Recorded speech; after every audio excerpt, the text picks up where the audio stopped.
প্রিয় দিনদার ভাই বোনেরা, আজকের ভিডিওতে ইফতারির পূর্বে 10টি আমল শিখে নিব। এই 10টি আমল করে যদি আপনি ইফতারি করেন তাহলে ইফতারিটি নবীজি সাল্লাল্লাহু আলাইহি ওয়াসাল্লামের সুন্নাত মোতাবেক হবে। 1. ইফতারি তৈরি করা শেষ হলে বাথরুম করে ওযু করে নেয়া। যেখানে বসে আপনি ইফতারি করবেন সেখানে দস্তর বিছিয়ে নেবেন, অর্থাৎ ছোট রেকশন বিছিয়ে নেবেন অথবা গামছা বা পুরাতন কোনো কাপড় বিছিয়ে নেবেন, যাতে পড়ে যাওয়া খাবার উঠিয়ে খাওয়া যায়। নবীজি সাল্লাল্লাহু আলাইহি ওয়াসাল্লাম যখন খাবার খেতেন তখন পড়ে যাওয়া খাবার উঠিয়ে খেতেন। 3. দস্তরের উপর সব খাবার গুছাবেন এবং দোয়ার জন্য বসে যাবেন, কেননা ইফতারির পূর্বে দোয়া কবুল হয়। এই সময়ে বান্দা আল্লাহর নিকট যা কিছু চায় আল্লাহ তাআলা তা কিছু দিয়ে দেন, কেননা ইফতারির মুহূর্তটা খুবই একটি কঠিন মুহূর্ত। এই সময়ে আল্লাহ তাআলা বান্দার চেহারা দিকে তাকিয়ে থাকেন, বান্দা খায় না, এই জন্য বান্দার দোয়াগুলো কবুল করে নেন। 4. বসার পর প্রথমে সূরা ফাতিহা একবার পড়া। চলুন সূরা ফাতিহা একবার দেখে নেই। আউযু বিল্লাহি মিনাশ শাইতানির রাজীম। বিসমিল্লাহির রহমানির রহিম।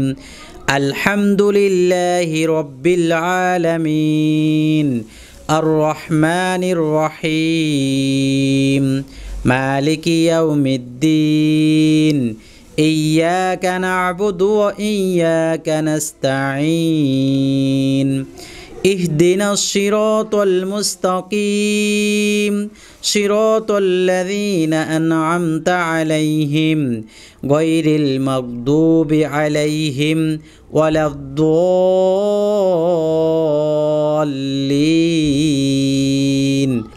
آمين। অতঃপর সূরা ইখলাস অর্থাৎ কুল হুয়াল্লাহু আহাদ এই সূরাটি 3 বার পাঠ করে নেয়া। বিসমিল্লাহির রহমানির রহিম। কুল হুয়াল্লাহু আহাদ আল্লাহুস সামাদ লাম ইয়ালিদ ওয়া লাম ইউলাদ ওয়ালাম ইয়াকুল লাহু কুফুয়ান আহাদ। অতঃপর দরুদ শরীফ 3 বার পড়বেন, যেটা আপনি সহজে পারেন। তো এখানে আমি নামাজে দরুদ শরীফটি যেটি পাঠ করা হয় সেটি উল্লেখ করছি, কেননা এই দরুদ শরীফটি সকলেই পারে, তবে অশুদ্ধ হওয়ার কারণে আমি শুদ্ধ করে শুনিয়ে দিচ্ছি।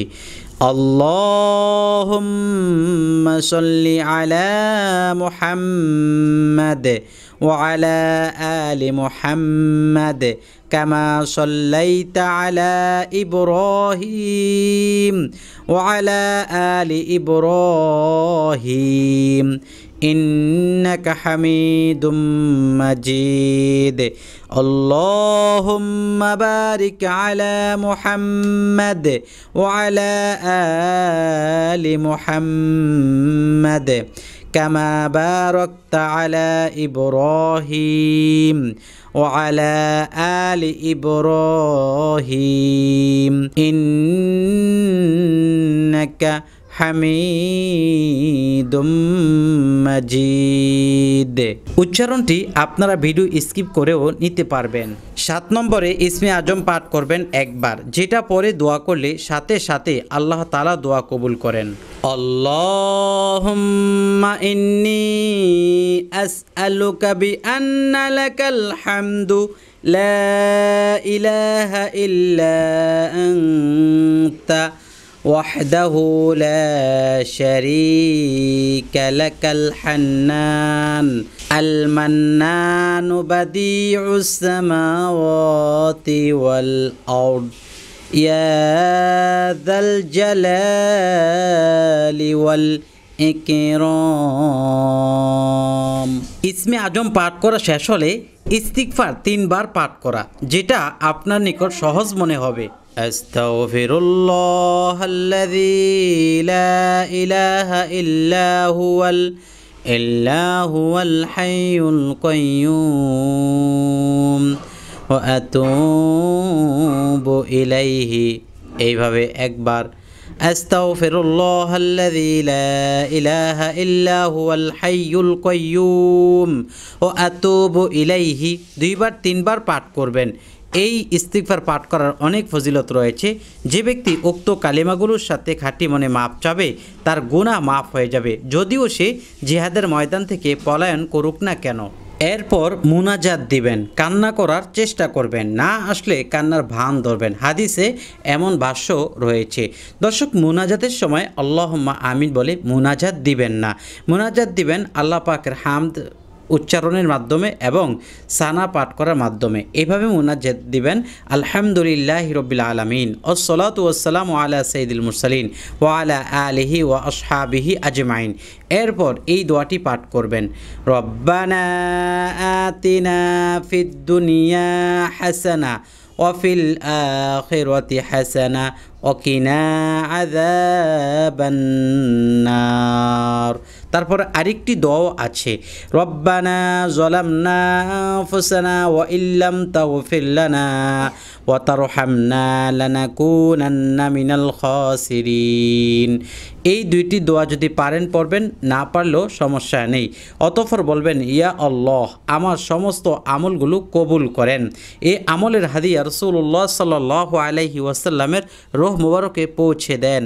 আমার আব্বা আম্মা আত্মীয় স্বজন যারা দুনিয়া থেকে চলে গেছেন তাদের রূহ পাকে পৌঁছে দেন। সবাইকে জান্নাত নসিব করেন, কবরের সমস্ত আযাব মাফ করে দেন। আল্লাহ, হে আল্লাহ, ইফতারির পূর্বে দোয়া কবুল হয় এবং ইসমে আজম পরে চাইলে আপনি ফিরিয়ে দেন না। আমার দোয়াগুলো আপনি কবুল ও মঞ্জুর করেন। ইয়া রাব্বে কারিম, ইসমে আজমের উসিলায় আমার মনের আশা পূর্ণ করেন। ইয়া রাব্বে কারিম, সমস্ত বিপদ আপদ দূর করে দেন। শত্রুর হাত থেকে আমাকে হেফাজত করেন। আসমানি বিপদগুলো আসমানে উঠে আনেন, জমিনি বিপদগুলো জমিনে দাফন করে দেন। আল্লাহ, আমার কামাই রুজির মধ্যে বরকত দান করেন, হারাম থেকে হেফাজত করেন। অথবা আপনার ঘরে যে কামাই করে, হয়তো বা আপনার স্বামী কামাই করে, আর না হয় আপনার বাবা, আর না হয় আপনার ভাই, যে কামাই করে তার নাম ধরে বলবেন, আল্লাহ তার রিজিকের মধ্যে আপনি বরকত দান করেন। অতঃপর বলবেন, আমার পরিবারের উপর শান্তি বর্ষণ করুন এবং সবাইকে দিনদার পরহেজগার মুত্তাকি বানিয়ে দিন। আমাকে মক্কা মদিনা যাওয়ার তৌফিক নসিব করেন, ঈমানের উপর মৃত্যু নসিব করেন, আমিন। অতঃপর মুনাজাত শেষ করবেন এই দোয়া পাঠের মাধ্যমে, সুবহানা রাব্বিকা রাব্বিল ইজ্জাতি আম্মা ইয়াসিফুন ওয়া সালামুন আলাল মুরসালিন ওয়ালহামদুলিল্লাহি রাব্বিল আলামিন। দর্শক, এরপর ইফতারির দোয়া পরে খেজুর মুখে দিবেন, অথবা শরবত বা পানি অন্য যা আছে আপনি খেয়ে নেবেন। আজানের 15 মিনিট পর নামাজে দাঁড়াবেন, তারপর 7 রাকাত মাগরিবের নামাজ পড়বেন। যদি ভালো লাগে এ টু জেড বিষয়গুলো, তাহলে লাইক দিবেন, শেয়ার করবেন, আর আমল টিভি চ্যানেল সাবস্ক্রাইব করে পাশে থাকা বেল বাটনটি চেপে রাখবেন। আসসালামু আলাইকুম ওয়া রাহমাতুল্লাহ।